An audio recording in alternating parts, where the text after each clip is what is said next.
Car insurance premiums in the UK have been on the rise over the past year, according to the AA's British Insurance Premium Index.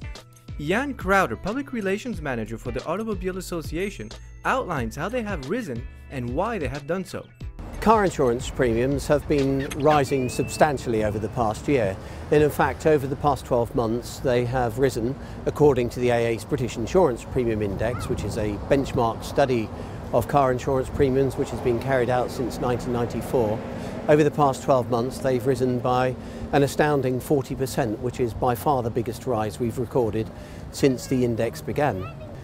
There are many reasons for this, and in fact these increases have followed quite a long period of relatively low movement in premiums, with premiums even falling quarter to quarter.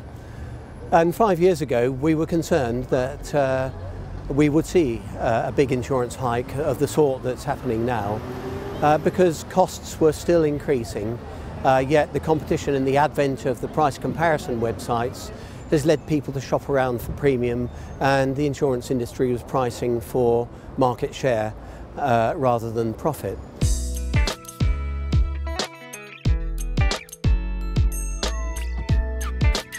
Firstly, that the insurance industry's reserves, because of the sharp rising costs, have been emptying, and now that the recession has struck, investment returns have also been falling.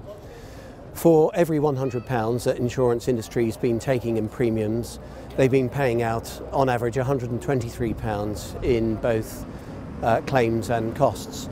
That's clearly unsustainable, and this has been exacerbated by a sharp increase in personal injury claims and fraudulent claims. There's a bit of a crossover between those, because we believe that many personal injury claims, such as whiplash injury, which is relatively difficult to diagnose because it's soft tissue injury, have been made thanks to a proliferation in the number of personal injury claim lawyers who are using cold calling techniques. And in fact, the number of these law firms has more than doubled since 2008.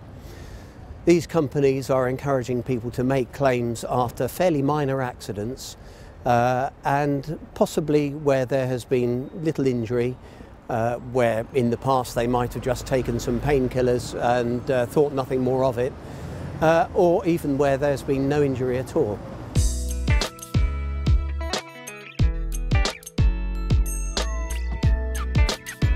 Firstly, the Jackson Review, which is looking at the way lawyers, particularly personal injury claim lawyers, operate, is looking at ways to control both their advertising and also the fees that they can take, and it's looking to fix fees for personal injury claims. What we are concerned about is people who are making injury claims where it's not necessary to make a claim, or that perhaps a fixed fee would overcome many of the crippling legal costs that insurance companies are facing when settling claims. Secondly, we're very concerned about the insurance premiums for young people.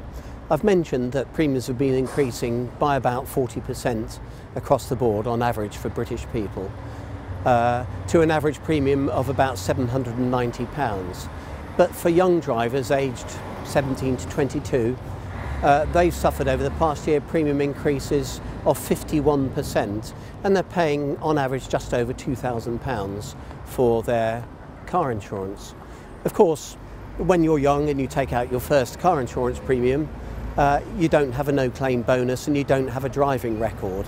And one of the best ways to reduce the premiums that you're paying, of course, is not to make claims. So driving carefully and responsibly, and not collecting speeding tickets and not having fault accidents will mean that your premium falls by about a third at the end of the first year as you start to build up your no-claim bonus. Young men, unfortunately, pay much higher car insurance premiums than young women. Typically a young man will be paying about £2,400 for his first car insurance premium. Young women about £1,500, so you can see there's a big difference. And of course that's because young men tend to have more frequent and much more catastrophic accidents, which do lead to significant personal injury claims.